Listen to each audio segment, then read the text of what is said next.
I never liked taking Sophie to McDonald's, not because I'm a health nut or one of those moms who pretends fast food is poison.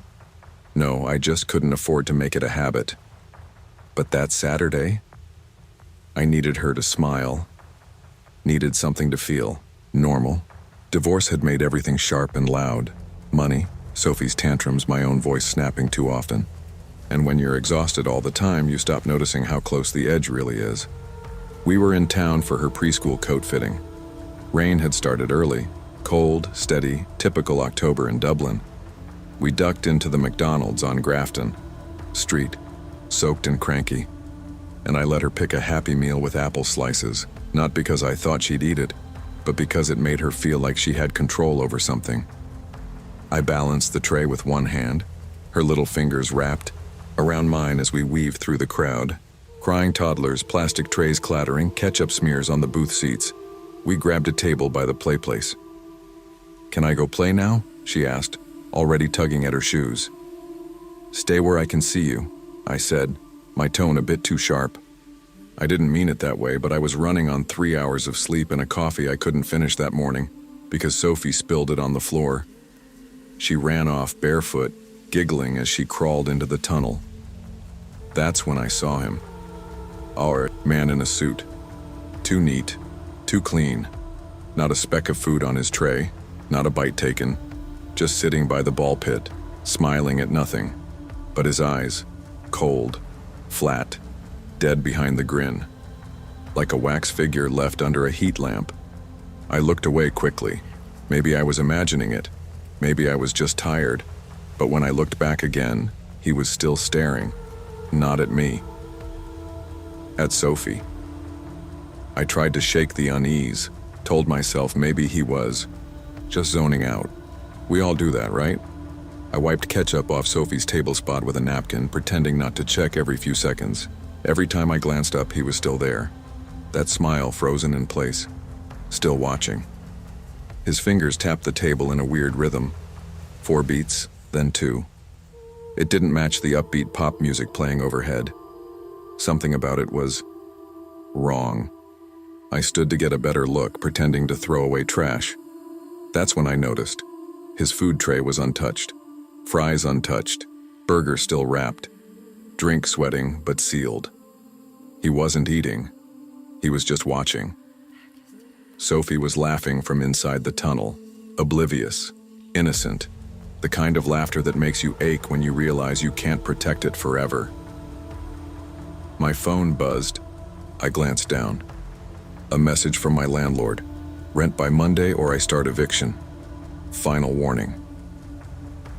I felt my stomach drop. I wanted to scream, cry, something, but instead, I looked back toward the ball pit. The man wasn't there anymore. My heart jumped. I scanned the restaurant, trying to stay calm. Then I saw a shadow near the tunnel. He was crouched low, his head tilted, watching the inside of the play place like he was waiting for something to crawl out. "Sophie!" I shouted. She popped her head out of the tunnel entrance just as I rushed over. The man stood up slowly, still smiling. "Lovely girl," he said, voice smooth, too smooth. So energetic. I grabbed Sophie, scooping her into my arms. She squealed in protest, twisting away from me. "Mommy, I was playing." "We're going," I said, louder than I meant to. The man didn't move, just stood there, watching us with that same pasted-on grin. His eyes never blinked. I shoved Sophie's shoes into my bag and walked straight past the counter, ignoring the looks from other parents. At the exit, I risked one glance back. He was standing by the play place, hand raised in a slow wave. Sophie, against my chest, waved back. I didn't sleep that night. Not really. I paced. I locked the doors twice. I cried in the kitchen after. Sophie fell asleep, feeling like I'd failed her. I let her get too far away. I second-guessed everything. Maybe I overreacted. Maybe he was just lonely. Maybe I'm broken. The next morning, I asked the McDonald's staff if they knew him. One girl shrugged. "Oh, that guy? He's just a weird regular. Comes in a lot." That's what scared me most. Sophie started waking up from nightmares. 3 nights in a row, always the same thing. He's in my room. Who, sweetheart? The smiling man. I did everything. Checked under the bed, inside closets, left the hallway light on. Told her there were no such things as monsters, but I didn't believe it myself anymore. I called Sophie's dad, asked him to maybe talk to her, calm her down. His answer? You're paranoid. That's why I left. I didn't respond, just hung up and stared at the wall, hearing Sophie's breath over the baby monitor. I wanted to believe I was imagining it all, but I wasn't. I felt something that day. That man wasn't right. He didn't belong there, not just in that McDonald's, but anywhere near kids. I started walking Sophie to preschool every day, even in the rain. Started scanning every crowd, every bus stop. Paranoia? Maybe. But when you're a mom, fear becomes a survival instinct. Then the headline showed up. A week later, I was scrolling on my phone at a stoplight, just trying to distract myself. Then I saw it. Man arrested near Dublin Primary School, known to frequent family restaurants. My stomach twisted. The image was blurry, but the shape of the suit, the haircut, the angle of that unnatural smile. It was him. I pulled over and threw up into an empty takeaway bag. There's a silence that comes after relief, but it's not peace. It's something heavier, like knowing how close the worst almost came. I didn't tell Sophie. She was too young. But I never let her near another place again. Never left her out of reach, even when it made me look overbearing. People don't want to believe danger sits beside them, smiling, wearing clean clothes, buying fries they never eat. But it does, and it will again. Real horror isn't about monsters under beds or shadows in the dark. It's how easily we dismiss a mother's fear. Sometimes a gut feeling is all you have, and sometimes it's the only thing that keeps your child safe.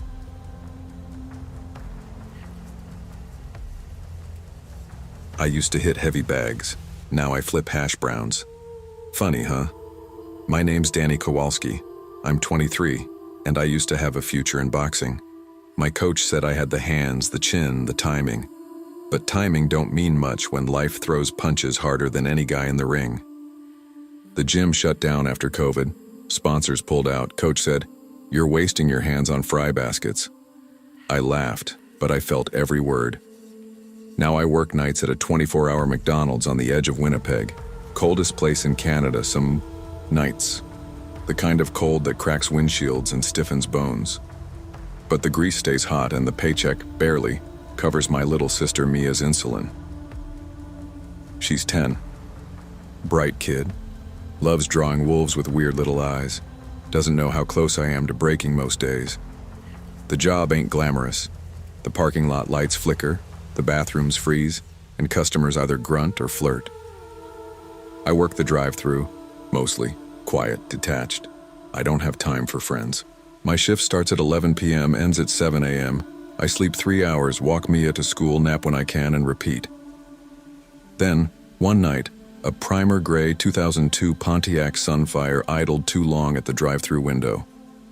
"Hey, pretty boy," the driver said, voice like gravel and whiskey. "You punch as good as you flip burgers?" I glanced at him. Bald, thick-necked, knuckle tattoos, ACAB and faded ink. He grinned like he knew something. "Your total's 427, I muttered. He leaned closer. "I seen you fight at Silver Gloves. You got heart." His eyes didn't blink. "Shame what happened to your sister." The tray in my hand almost slipped. Nobody should have known about Mia, not unless they were digging, watching. Aisha, my shift lead, called from behind the monitors. "You good, Kowalski?" I nodded, even though I wasn't. That night, I sat in the freezer for 5 minutes pretending I was checking stock while my heart threatened to bust out my chest. It was 30 degrees C outside, but inside, it was colder. Something had shifted, and I couldn't put it back. His name was Vince. That's what it said on his debit card when I leaned in one night. He came through the drive-thru again the next night. And the night after that. Always when I was working the window. Always with that lazy, smug grin. Kids' hospitals got real shitty security, he said once, watching my face like a predator. I stopped breathing for a second.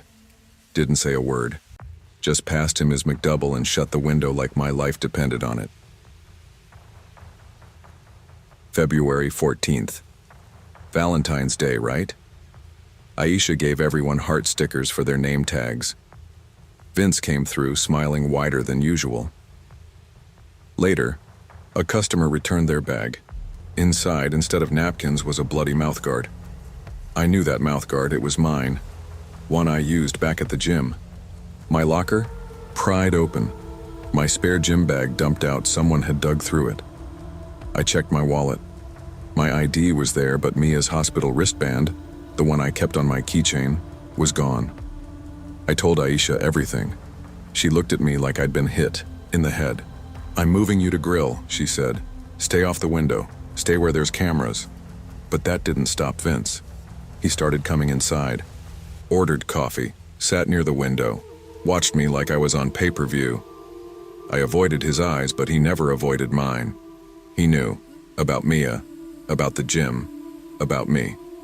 And I couldn't figure out how.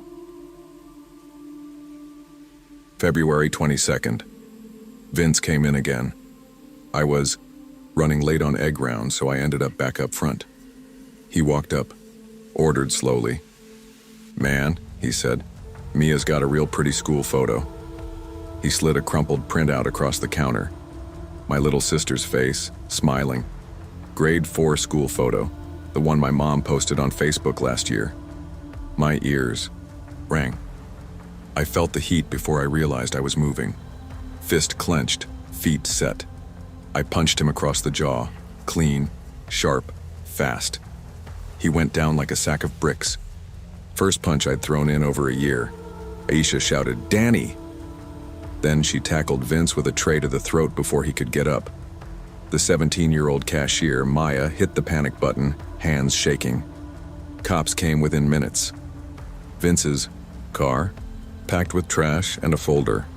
Inside were maps of Mia's school, her routine, even what kind of jacket she wore. They took him away. I expected to feel relief, but I just felt cold. Next morning, I got a call. District manager. Some guy I never met. "Physical altercations violate McDonald's values," he said, like reading off a pamphlet. "You're terminated effective immediately." I wanted to laugh, I wanted to scream, but all I said was, "Okay." I couldn't make rent. Got evicted within a week. I moved into the gym's back storage room. Coach still had keys. The smell of sweat and leather wrapped around me like a bandage. Aisha came by every few days, dropped off food, gave me job listings. We talked more, laughed once. I think she knew I needed something stable. Mia, she had nightmares. I slept outside her door. I kept a bat by my side. I walked her to school even if I hadn't slept. Coach let me start training again. He said I had something left. Maybe not for the ring, but for something. Vince got bail. Of course he did. 7 assault charges. Still walked free. Systems cracked, and the cracks swallow kids like Mia. Aisha helped me file a police report. Taught me to document everything. Paper trail, she said. They don't listen to fists, but they listen to fear on paper. I started boxing again. Just training. No fights. It kept me grounded. The gym regulars started a GoFundMe for Mia's meds. Raised more in 2 weeks than I made in a month. Still, I walk her to school. Still, I take the long way home. Still, I check shadows when I step outside. I'm not just a big brother anymore. I'm her wall.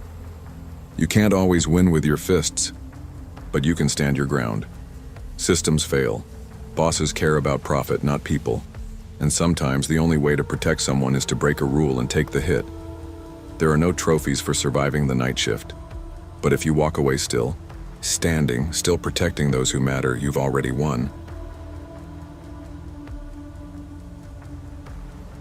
I never thought I'd be afraid of my own reflection.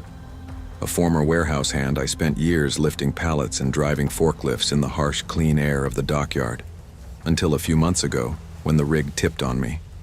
I broke ribs, bruised lungs, and in the shift from forklift to fry vat, I lost more than muscle. I lost purpose. Now I walk battered and slow, nursing injuries and half a decent workers' comp claim stuck in government limbo. My wife, Lisa, is interstate looking after her sick mother. Staying longer, phone tags go unanswered.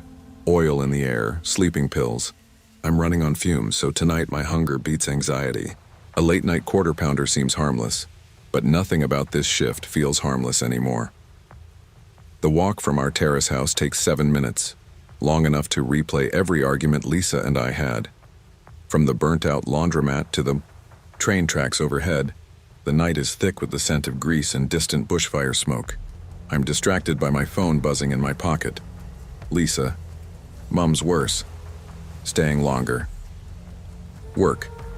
Light duties until physio clears you. Classic. She charts the crisis. They chart my medical files. They both forget the person in between. A cool breeze rattles a Coke can. I kick it down the street with restless footwork. The lights of McDonald's glow at me like a beacon. I lean on that promise. Inside, the late-night hush greets me. Only a teen couple glaring over nuggets and a man in a high-vis shirt. The fluorescent lights flicker and I feel the weight of loneliness again. I inch my way to the counter. The high-vis guy has this plastic clown mask pushed up on his forehead. Too sanitized to be a real worker, too present not to be noticed. But the cashier yawning behind the register treats him like he's ordinary, worse, like everyone's ordinary. I order a quarter-pounder meal. He fixes me with a stare, cold and still. I keep my voice calm. 8:22, mate. When I turn to find a booth, silence follows. I choose the farthest end, furthest from the door, but out of his sight. My sauce drips onto my shirt, seals the moment. When I look back, the masked man is gone. Heart thumping, I bite my lip. Sauce drip, silence stick. I strain to hear the fryers, then the hum. My phone dies. Nothing but cold black glass. And then, at the window, palms pressed against, ow. The glass, mask down over face, eyes still trained on mine. That's all it takes. I bolt. My tray shakes so violently I leave fries behind. The cashier offers a sundae. I don't look back. I run across the parking lot under broken lights, swollen ear with his stare on me. At the 7-Eleven next door, I stop to calm down, fumbling to light a cigarette. His silhouette is there, leaning by the ice freezer, mask loosely swinging. I swallow laughter, half panic, half rage, and sprint. I hear him behind me, walking fast. I get home with one shoe missing, and my shirt, half unbuttoned. My breath burns my lungs. I get Lisa's call at 3 a.m. I lie. All fine. Long night. She says okay. I hang up and stand in the hallway staring at the unseen shape behind the foam headboard. Sleep doesn't come. Next night, I'm startled, awake by something hanging on the fence post. A high-vis shirt soaked in fryer grease smelling like the restaurant. My pulse skips 1-2 rapid beats. I call the police, file a simple report. The officer reads it and grunts. That McDonald's doesn't log incidents like that, he says. We'll keep an eye, but it doesn't count unless someone crosses the line. That shrug seals it. No sense of security, only policy coverage. Now I eat cold baked beans at home. Microwave hums blend with fridge ticks. I've put a lock on the bedroom door. Window blinds are half closed. I avoid that restaurant street. They flicker and drip with everything I fear. Lisa calls from her mom's house. How you sleeping? I lie again. Fine. She's in pain. I convince her I'm fine too. Today, I donated a quarter of my meager pay to a self-defense class. I need something more than stale comfort. Fear isn't a story of masks and knives. Fear is slow, silent, and cleans no sauces from your shirt. Systems shrug. Policies trade your safety for convenience. But courage, Real courage is simple. Walking back there, keeping your light on, and refusing to let violence take your peace. Fear isn't a crime scene. It's a signal. When no one else notices, listen.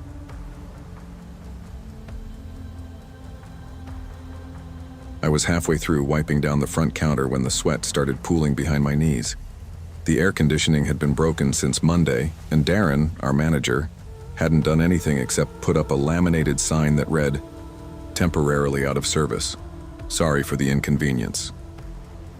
It was February in Queensland. Inconvenience was one way to put it. It was just past midnight. Friday night. Well, technically, Saturday morning. Those were the worst shifts. Too late for the dinner crowd. Too early for the drunks to fully pass out. Mia nudged me and nodded toward the entrance. Heads up. Two guys walked in. I knew them. Everyone on night shift did. The big one always wore the same dirty tank top. The skinny one twitched like he'd been electrocuted. They didn't come for food. They came for attention, for power, for whatever scraps of control they could grab from a place like this. "Evening, sweetheart," the big guy said, leaning on the counter. His arms were covered in faded tattoos. "What's good tonight?" I kept my voice steady. "We've got all-day breakfast or quarter-pounder meals." "Yeah?" He grinned. "What's good with you, though?" I ignored it. Mia gave me a quick look. Calm, steady. We'd done this before. Then the other one, the twitchy guy, Kane, slammed both hands on the counter. "You forgot my fucking sauce last week," he snapped. I blinked. "Sorry, I don't lie. To me," he yelled, loud enough to make the woman in the corner flinch. He grabbed a tray off the counter and flung it. Fries went everywhere. The kid in the booth started crying. I stepped back, heart racing. No security, no supervisor. Just me, Mia, and whatever courage we had left that night. Kane kicked over the trash bin. Wrappers flew. He was muttering under, his breath pacing, grabbing napkins and tearing them apart like it meant something. The big guy blocked the front door. His arms crossed, still smirking. He didn't look angry, just entertained. I glanced under the register. The panic button was there.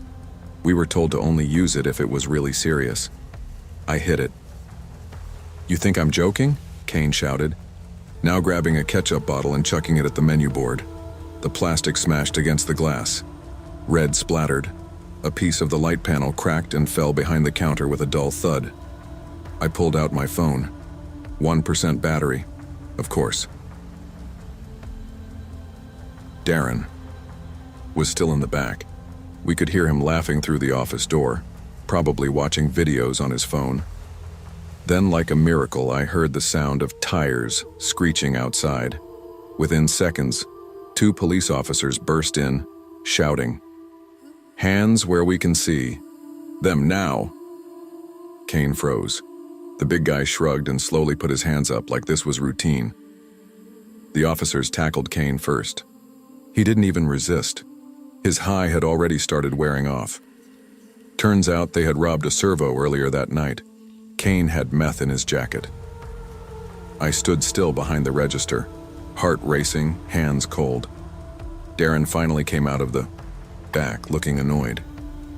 "What the hell happened out here?" The floor was still sticky from the ketchup when I clocked out. Mia offered me a ride since the last bus had already passed. I didn't argue. We sat in her car for a minute before she turned the ignition. "You okay?" she asked. "Yeah." I wasn't. First time dealing with that kind of thing? I nodded. She sighed. "Won't be the last." She was right. Nothing changed after that night. The next shift, we still didn't have working aircon. Darren gave me a formal warning for poor conflict management and escalating the situation. I didn't even know what that meant. I lost 10 hours from the next week's roster. I couldn't afford my textbook for pharmacology, which I needed by Monday. I emailed the professor, told her I had unforeseen financial issues. She didn't reply. I started having trouble sleeping. Every time I closed my eyes, I saw Kane's face, Red, sweaty, angry. I heard the glass shattering again and again. I'd flinch whenever the drive-thru headset beeped, or when a loud laugh came from the dining room. I didn't feel safe on the late bus anymore either. I kept thinking someone would recognize me. Or, worse, follow me home. I thought maybe I could talk to someone at work, but no one cared. Darren said the police handled it and that I should toughen up if I want to work nights. HR never responded to the incident report Mia submitted. Mia and I barely talked after that, not out of anger, just survival. We were too tired, too drained, and maybe scared too. If you talk too much, they cut your hours. If you call out sick, they threaten your shifts. It was like walking a tightrope made of grease. I stopped checking my university email. I already knew I'd failed that midterm. My mom asked why I hadn't come around lately. I didn't know what to say. She thought I was just busy. I was, but not the kind of busy you can explain without breaking down. I started feeling numb during shifts. Even when things got loud or messy, it was like watching from behind glass. At some point, I stopped caring if someone lost it at the counter. I just stood there, smiling. One night, about a month after it all happened, I stayed behind a few minutes to close solo. Mia had called in sick. I caught my reflection in the window while cleaning. I looked older, not tired, worn down. This job was supposed to be temporary, just until I got back on my feet. But the longer I stayed, the more I started to sink into it. It wasn't just the danger, it was the normalcy of it all. Nobody followed up on what happened that night, not McDonald's corporate, not the cops, not Darren. Everyone treated it like just another Friday, like I was lucky the glass didn't hit my face. And maybe I was. But is that the bar now? Is that what safe looks like? I used to believe that if you worked hard enough, you'd earn stability, you'd move forward. But that's not true when everything around you is cracked and no one's fixing it. I didn't quit. I needed the job, still do. But something in me changed. I started paying attention, not just to the people who yelled at me, but to the ones who never flinched when they did, the ones who expected it. And that's what scared me the most. The real danger isn't always loud or violent. Sometimes it's how quickly we learn to live with fear, accept broken systems, and call survival normal. We tell people to stay strong, but we rarely ask why they should have to be. Maybe the question isn't how we endure. Maybe it's why we keep tolerating a world that makes us. I was desperate. My YouTube channel was dead. I'd blown my last paycheck on gear that didn't go viral. My landlord was breathing down my neck, and my girlfriend left me after I refused to stop chasing internet fame. So I decided on an overnight challenge. Film inside an always open McDonald's until sunrise, record everything, edit it into something sensational. I thought it was genius. I set up in a booth at 2:15 a.m., camera hidden under my jacket, phone propped up on a napkin. The heating was broken. Condensation blurred my view. Rosa, the cashier, wiped tables with the same exhaustion I felt. Derek, a security guard twice my size, stared at a corner without blinking. Marty, a homeless man, shuffled toward the soda machine, muttering. I pretended to study my phone while recording it all. By 3:15, the manager locked the doors. Cleaning was starting. I ducked into the disabled toilet, phone recording in my pocket. I felt like a privileged voyeur until I heard whispering. It wasn't ambient conversation or the whir of cleaning machines. It sounded like someone murmuring, low and rhythmic. I peeked through a crack in the door. My jaw dropped. I saw a figure in a McDonald's uniform, crouched by a grease trap.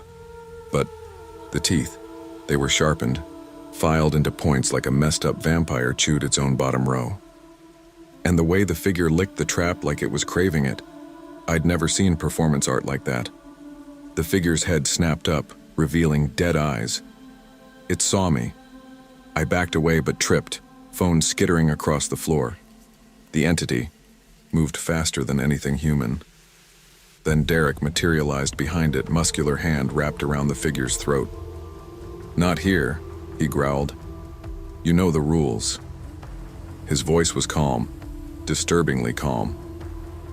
The figure spat and slithered away into the kitchen.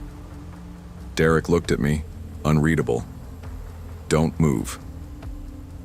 I sat, frozen, as Derek stood between me and the locked door, nodding toward the kitchen. I grabbed my phone and whispered, "I'm streaming. People are watching." My voice trembled, but they needed proof. The kitchen door opened. A group of employees stepped out, stained uniforms and vacant eyes. They formed a circle in front of a blood-smeared Happy Meal box. One of them was Rosa.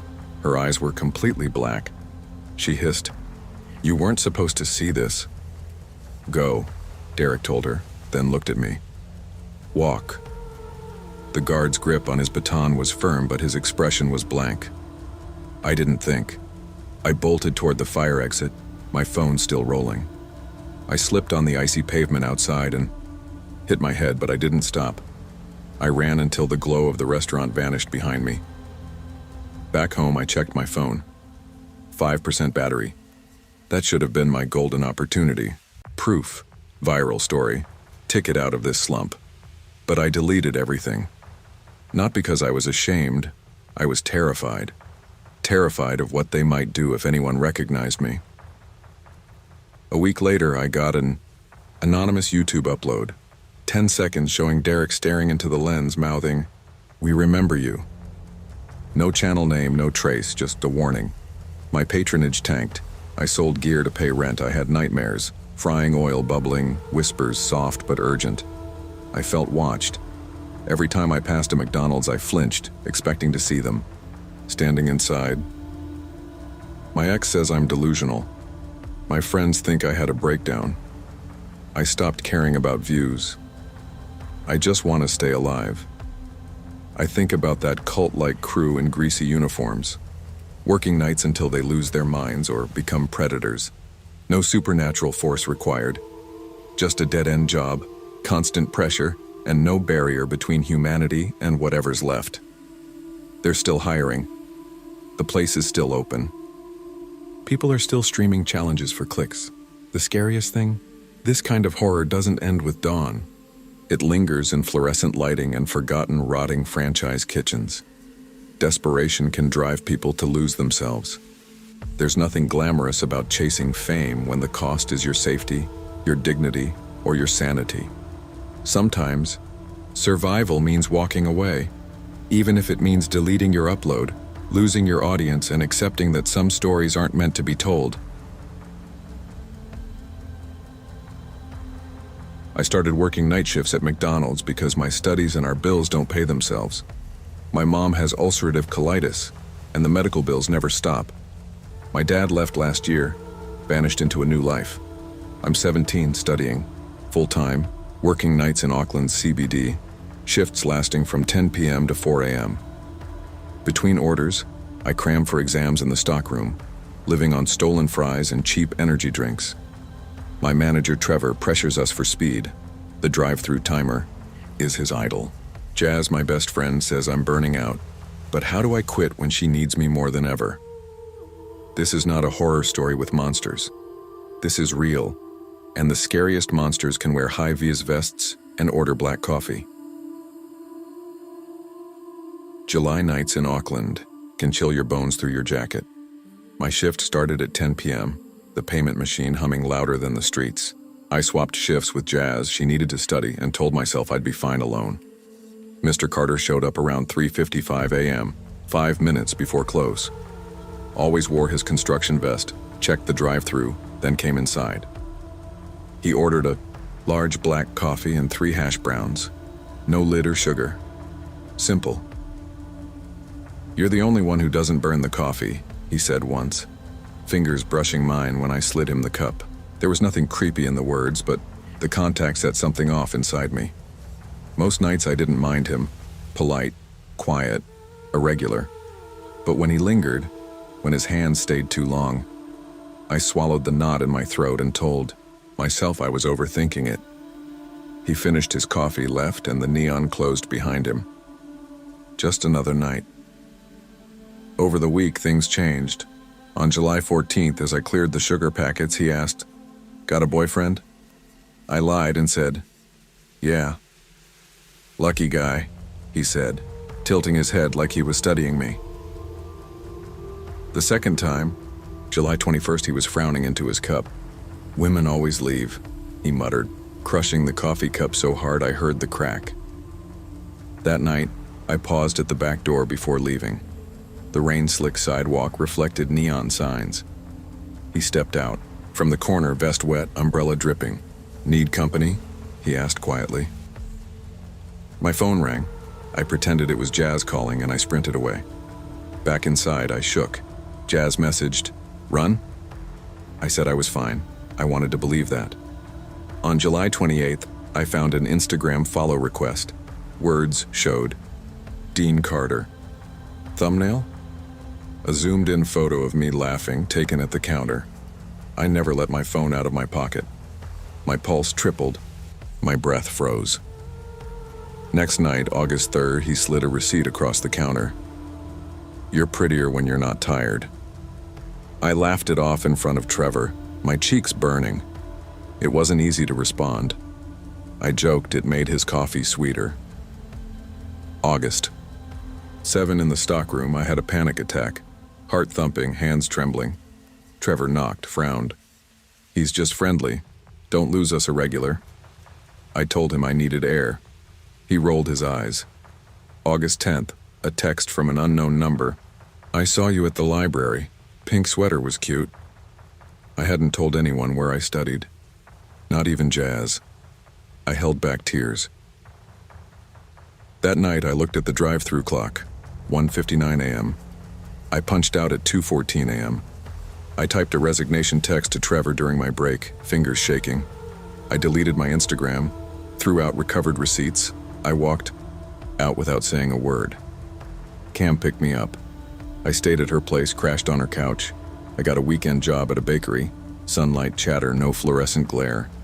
It paid less, but I didn't have to look over my shoulder every time a man walked in wearing a vest.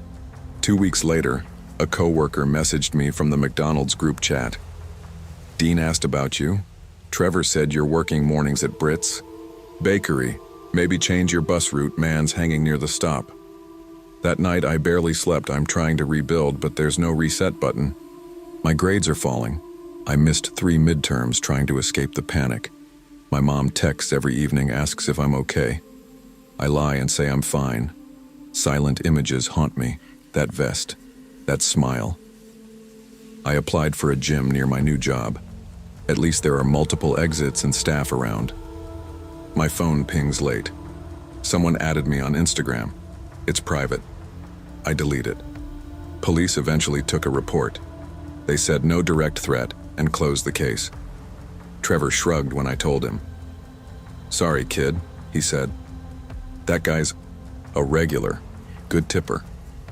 I freeze now every time a construction worker walks into a store. I flinch at the sound of coffee steam. I drive a different bus route, avoid that stop. I keep my hoodie up late at night. There was no dramatic rescue, no viral moment, no justice parade, just me, changing jobs, deleting accounts, carrying invisible wounds. Predators don't always hide. They sit next to you under neon lights, smile and tip, and watch when no one else does. When institutions value profit over safety, young women face the choice: endure something dangerous or risk losing everything. But there is power in stepping away. Self-preservation doesn't make you weak, it makes you wise. We shouldn't have to flee to survive, but sometimes survival is the bravest choice. You don't realize how much fear your body can carry until it becomes part of your routine. I've walked the same route home for years, same pavement, same broken lamp outside the betting shop. But something about that night felt wrong. March 15th. Damp, gray, air thick like someone holding their breath. I'd just closed the shop, another late night, and the streets in Croydon were emptier than usual. Still, I heard them. 2 men leaning against the old phone booth, laughing, like they'd been waiting. One had a Stanley knife, spinning it on his finger. "Oi, love, where you off to?" That kind of grin doesn't need translation. I didn't run. I walked faster. Keys between my fingers like claws. My heart thumped hard enough to echo in my ears. The glowing McDonald's sign was a godsend, its buzzing lights reflecting on wet concrete. I slipped inside, trying not to look like I just dodged death. Eli was behind the counter, spotty kid, kind. He nodded at me and slid over my usual, black coffee, no sugar. I nodded back, thankful. Outside, the men stayed, staring, smoking, waiting. My phone buzzed. "Mark. Out late again? Who with?" "Jamie. You okay? Saw some dodgy blokes by your block." I didn't respond. My hands were shaking. I couldn't. Go home. Couldn't let them follow me there. Couldn't risk Jamie either. "Eli," I whispered. "Can I use the staff exit?" He hesitated. Company policy. But he saw my face. "Yeah," he said. "Through the kitchen. Don't touch anything." I slipped past the grill where Luis, the night fry guy, was loading fresh fries. "Trouble?" he asked, half smiling. "Maybe," I muttered. The back door groaned open, the alley behind the restaurant smelling of wet bins and old grease. I took a step, then another. Then I saw Jamie. He stood just past the dumpsters, umbrella in one hand, worry in his eyes. "You okay?" he asked. "I didn't want to go home alone," I said. Before he could reply, we both heard it. A voice from the dark. "Well, well," one of them said, stepping from the shadows. The two from earlier were there, knife still in hand, grins like wolves. Jamie stepped in front of me. "Go," he whispered. "Now." But I couldn't. My legs wouldn't work. One lunged at Jamie. He swung hard, caught the man in the gut. But the second one pulled the blade. I screamed as it cut across Jamie's arm. Adrenaline hit like a freight train. I grabbed my coffee cup, still warm, still half full, and smashed it into the second man's face. He staggered, cursing. Jamie grabbed my hand and we ran. Down the alley, around the corner, into the side door of his flat. He slammed it shut and locked it. Jamie's kitchen smelled like tea and antiseptic. He winced as I dabbed the slash across his arm. "Too deep?" I asked. He shook his head. "NHS'll take hours. I've had worse." I didn't ask what worse meant. I didn't want to know. "You shouldn't have come," I said. "You could have." "I wasn't going to let you walk into that alone," he interrupted. That night, I sat on Jamie's couch, wrapped in his hoodie, watching him patch himself up like a battlefield medic. His flat was small, quiet, safe. At 2:14 a.m., I texted Mark. "It's over." He replied instantly. "With what money, princess?" The words stung harder than they should have, because he was right. My paychecks went into his account. My name wasn't on the lease. He'd left me just enough rope to stay tied to him.